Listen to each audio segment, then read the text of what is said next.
Alrighty then, Aquiel. At least I think that's how that's pronounced. This is an episode where the title of the episode is utterly forgettable because of the fact that the title means nothing. It's literally the name of the alien of the week who happens to be a Starfleet officer, and we don't actually know a whole lot about her race, just there's no sign at any appearance of Hallians that they are not a Federation member. Every single one of them we've seen has been a Starfleet officer. Okay, there's one that gets... There's some Hallian characters that get mentioned in dialogue that are presumably Federation citizens. And that's about as far as that goes. Because of the fact that it's a race that only had one significant appearance, stuff about the culture is barely existent. Hallian language, there's like 2 or 3 words spoken on screen, and that's it. Anyway, unnamed Hallians. This is going to be short. Yeah. Yep, and we're done now. Alright, so, what is the, shall we say, essence of this episode? It's a murder mystery. A locked room murder mystery. With a sci-fi plot that gives you, it's a case of figuring out what the possibilities are in order to solve the mystery. Because Aquiel believes herself to be innocent, and there's a very, very short list of suspects. Solving the mystery required evaluating the list of suspects and realizing that the list of suspects is actually longer than they believed it was. And of course, obviously adding the actual bad guy to the list of suspects is the key plot point that solves everything. And thus, the investigation is about identifying that there was in fact a third person. Yeah, like it says here, Enterprise crew investigates the crime. The only other suspect, because it's an isolated communication relay station, and there's only like 2 personnel manning the station. Like, oh, one of them died. Gee, I wonder who killed them. There is actually an aspect of this one, though, that I wouldn't personally go with. Fun fact, the relay stations like this show up in several computer games as unmanned objects because, quite frankly, this is one of those things where it's like, why do you have people permanently manning something this size? Why can't you just like have maintenance crew that are stationed somewhere that has people and just visit regularly?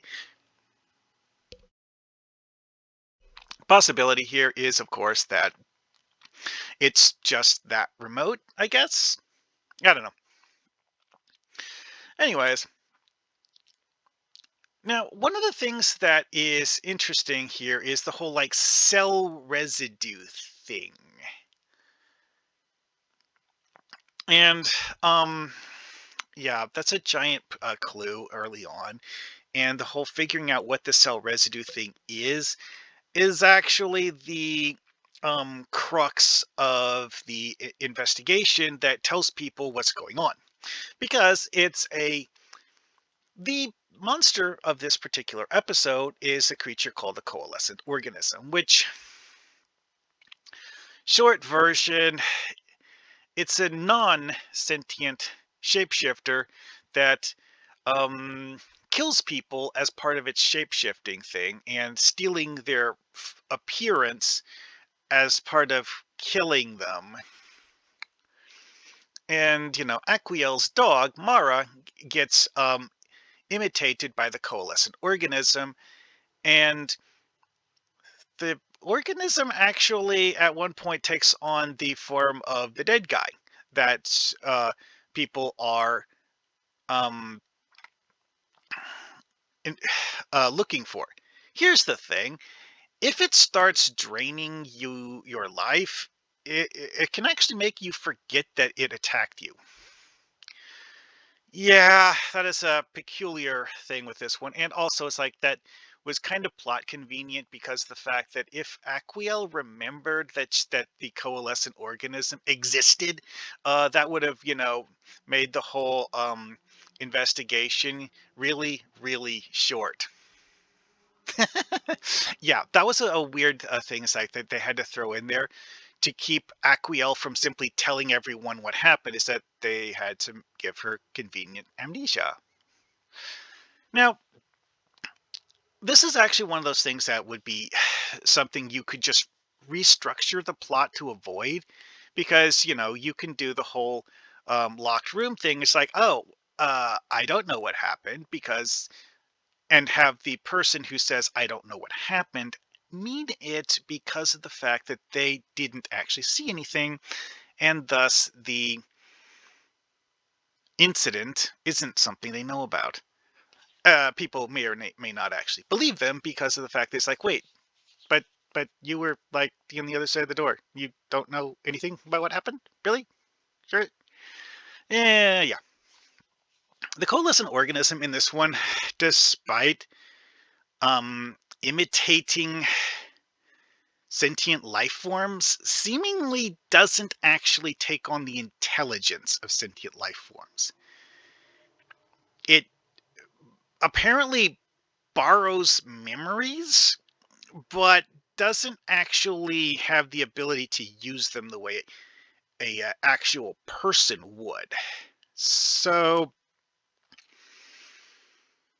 yeah, that makes things a bit um simple, honestly. See, because in this episode, the reason the coalescent life form managed to go undetected as long as it was because it was imitating a dog. It was the dog it that what was taking was the form of the coalescent organism for most of the episode, and its level of intelligence being approximately equal to that of a dog actually kind of, made people suspect the dog less than they would have otherwise, because it was actually acting, you know. Oh yeah, if you're going to do a mystery like this, you don't need to use the coalescent organism. It's something that's literally only came up in like 2 episodes ever, because very, very specific thing. And also, it only works if people don't guess it's there and scan for it. But yeah, it's like the whole like doppelgangers thing. It's just several different things that they have came up with for doppelgangers episodes, some of which make less logical sense than others. It's like, how do you have a spatial bifurcation duplicate matter? Yeah, that seems to be like a, you know, um, flaw in the whole like law of conservation of energy in mass. You can't just, duplicate someone without, uh, because like the transporter duplicate one, all of the instances of transporter duplicates have involved shoving a huge amount of energy into the transporter. Presumably, a mass energy exchange that is consuming enough mass energy to create a second person. And then you have other stuff like the various kinds of shapeshifters, which the coalescent organism fits into the category of shapeshifters because the fact that it is in fact imitating something. It's just that it's non-sentient and kind of stupid, and doesn't the only reason it went undetected as long as it was is the fact that the only living person who had seen it conveniently forgot, because it had drained her memory engrams of seeing it. And while she had managed to get away from it and avoid getting killed by it, she forgot it existed. And eventually the monster gets destroyed and life goes on. Yeah, that was a pretty a short one, honestly, because like this episode is who done it, but the who done it is a sci-fi monster, and figuring out that it is a sci-fi monster is the entire, you know, um gimmick. And quite frankly, it's one of those things where I would actually consider it something that would be a plot suitable primarily for a really, really short one-off episode, because there's a good chance that the players are going to figure it out very, very quickly. Also, as noted here, there are a long list of other kinds of shapeshifters, some of which are a lot smarter than a coalescent organism because, like I said, it's non-sentient. It has approximately the intelligence level of a dog. Outsmarting it is actually rather easy, and the only way people had any issue with it was that they simply didn't know it was there. Once they realized it was there, well, that's the part where Geordi vaporizes it with a phaser. Boom. Bye. Anyways, yeah, I know. It's something that you could definitely throw into an episode as a threat, because a planet that has multiples of these on the planet, that is something that would be a genuine threat to people. It's like the locked room thing that they use this for was certainly not the only way to use a coalescent organism. Having coalescent organisms on a planet where you need to, find someone who is lost in the woods and not inside a locked room, yeah, that would make things so much more difficult for the players, because not knowing that there are coalescent organisms in the woods, just that there's something presumably dangerous in the woods that people don't really know the exact name of, that would make it a lot more interesting. Also, Keith Roca, um, what's the best way to put this?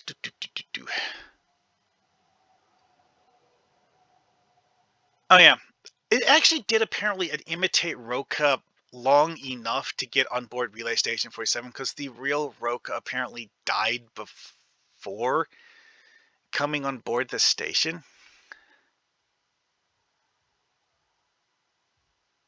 Uh, hmm. Okay, so maybe it is actually smart enough to just like temporarily imitate someone. It's not as uh, it is probably the worst shapeshifter they've ever had in Trek. Seriously. If you scan someone to determine whether or not they're human, yeah, the tricorders will actually pick it up. The fact that people didn't, if I remember right, actually, it's like that was a plot point. Is that they realized after the found the coalescent organism, like, oh wait, that's why these readings were weird. Oh, Be, okay. One thing to remember here is that the TNG cast that were dealing with this had never seen one before and did not know that they actually existed. But like I said about like having them on a planet, having them be a surprise is the key to making this something useful. Because, like I said, they're stupid compared to most other shapeshifters. Like Vendorians, changelings, those guys might be scheming for decades before they meet you. And carefully planning what they do. Elastomorphs. I mean, elastomorphs, while they are shapeshifters, they're not really into the whole like deception thing. They just like taking on the forms of other beings for the fun of it. However, one of them, taking on your form and replacing you would actually work. Anyway, though, I think that's about enough of this. The whole idea of having a coalescent organism somewhere that's not a locked room is probably the best use for one. And locked room mysteries tend to be rather short as TTRPG modules. And, this half the episode was just talking to the main character, Aquiel, and asking her questions about what happened. That ended up being a large part of the episode. And if you copy that as a TTRPG, that means having your players walk around and ask questions of NPCs to ascertain what has been going on. And that is probably going to be short because if see, this is one of those things I refer to as the idiot ball. Okay, the characters in the story, because they're not acting as in a way that's genre savvy, like they get surprised by the fact that there's some sort of a weird shapeshifter on board because it's a weird shapeshifter that they'd never seen before and don't know what is, and they just don't guess that it's a shapeshifter. Yeah. Anyways, though, see you guys later.